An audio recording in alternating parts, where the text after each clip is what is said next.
Hey guys, so today we're in downtown Greenville and we're going to be talking about God's plan for you. And the first thing we're going to talk about is having faith and trust in God's plan. And so she's going to pull up Jeremiah 29:11, but I know it by heart, so I'm just going to say it. For I know the plans I have for you, declares the Lord, plans to prosper you, not to harm you, plans to give you hope and a future. You can go. Okay. So, if you don't know, I'm a senior in high school and she's a sophomore. So that's like the whole reason we did this video. It's just, I don't know, get a senior point of view. But it's not that good. Just keep listening. Basically, we chose this verse for the first one. It's just because it's not just, I don't know, it's knowing God's plan. Because we don't know everything in life. Like, we're only human. We can only know so much. But God literally knows everything. And He has it planned out to every single second. And I think that's what Taylor's gonna say. Is just like talking about peace and stuff. So you go to Oh yeah, peace. I think that like the verse kind of like, it's like if you're in like a bad, like something, like, you know, like this verse gives you like hope, because like you know that like even in like the worst time, like it could be like the worst thing that's ever happened to you, the worst point in your life, but you can just know that God, like it's all for like a greater plan. Like God's like got a big plan for you. I'm glad that kept going. Yeah, I think that's really cool because God can bring us through the hardest things, but He does it for a purpose. He doesn't do it for no reason. And that's really awesome to think about, because you can be in the lowest of low at point of life and you're just like, I don't know what to do, but God's just gonna like, I have something bigger, I have something better planned, just wait. And I think that's hard for people to do, is just waiting to see what happens, even though that's what we need to do. Okay, the next thing we're going to talk about is pressure from family and friends. And this is like not just for seniors, this is for like everyone. Like everybody's always like, from the time you're like born, you're being pressured to be better and to like be the smartest and the best and all of that. So like, and it's like stressful, and it's like you can't please, like you can please your family, but then you're not going to please your friends, and you can please you can please then you don't please anybody else. Or then you can please everybody, but then like you can feel like you're not pleasing God, and like that's really hard. So we're going to read Hebrews 11:1. It says, now faith is confidence in what we hope for and assurance of what we do not see. And the reason we chose this verse, it's kind of confusing, but we chose it because our God, it says in this verse, it's like something we hope for and something we cannot see. It's our assurance of things we do not see. And I think that's really cool because it explains who God is, but yet we have pressure from family and friends and teachers all the time, every day, who are actually, we can see them, we can feel them, we know that they're there, and they're constantly pushing us and pressuring us, and we don't know what to do. But if we just look to God, if we just like, I don't know, if we just think about God as our assurance and God as our hope, and He knows our plan, just like in Jeremiah, then we don't have to worry as much. We don't have to plan, and we don't have to. Oh, one of us is gonna have to go back. We don't have Just to keep going.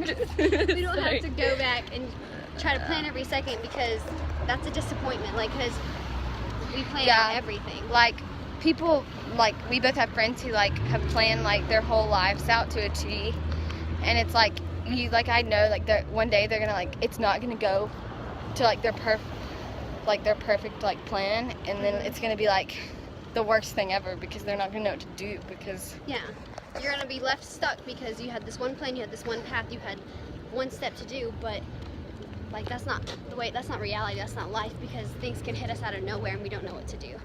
But if we just put all of our faith and trust in God and what He has planned for us, and say, and it's like, God, do with what you want. It's like, you don't know what's gonna happen then, like right now, like you don't know what the next second's gonna be, but like God does. So like, why would you try to plan when God knows what you're gonna the do, plan? you know? Don't waste time, like live in the moment and enjoy it, because God has something greater planned for you. You just have to trust Him. And I feel like in high school everybody like goes through the motions. They're like, okay, let's get through this day, let's get until once Friday's here or whatever, everything's good. But like, it's like wasting your whole entire life away, because you're trying, it's like we're always waiting for, like, when I'm married, life will be good. Yeah. When I have kids, life will be good. When I'm in college, life will be good. But you're not gonna be, that's not gonna make you happy. That's not gonna fulfill. Like, that is not gonna fulfill you the way that following God's plan would. nothing on this earth can satisfy you. God even tells us that. But like, if you put your hope and desire in Him and want what He wants for you, then that's so much more fulfilling and peaceful. Yeah.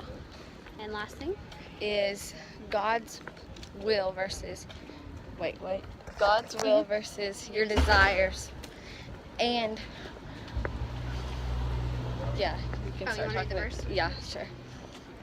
we are reading Proverbs 16:9, and it says, "In their hearts humans plan their course, but the Lord establishes their steps." Okay.